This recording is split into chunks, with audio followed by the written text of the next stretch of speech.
ఒక చిట్టి ఎలుక తన చిన్న కన్నంలో సంతోషంగా జీవించేది. కాని ఆ ఎలుకపై ఎప్పట్నుంచో కన్నేసి ఉంది ఒక గండుపిల్లి. ఎలుక అల్లుడు, ఇక్కడ్నుంచి కొద్ది దూరంలో వేరుశెనగ చేనుంది. రేపు ఉదయం 5 గంటలకు కలిసి వెళ్దాం.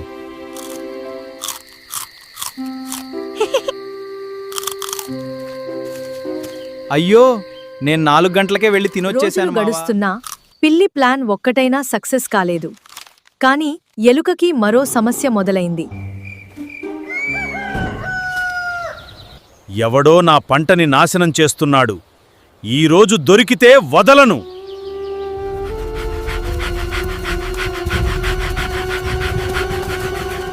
ఎలుక తన అసలైన ఉపాయం మొదలుపెట్టింది.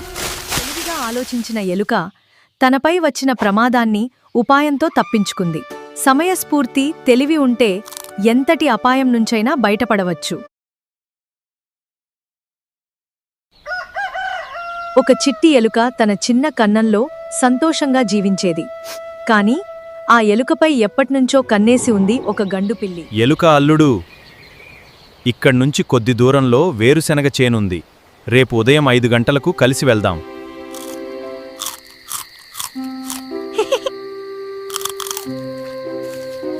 అయ్యో, నేను 4 గంటలకే వెళ్ళి తినొచ్చేశాను. గడుస్తున్నా పిల్లి ప్లాన్ ఒక్కటైనా సక్సెస్ కాలేదు.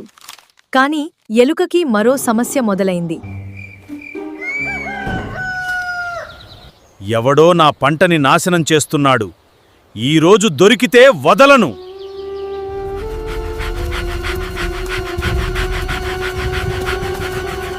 ఎలుక తన అసలైన ఉపాయం మొదలుపెట్టింది. తెలివిగా ఆలోచించిన ఎలుక తనపై వచ్చిన ప్రమాదాన్ని ఉపాయంతో తప్పించుకుంది.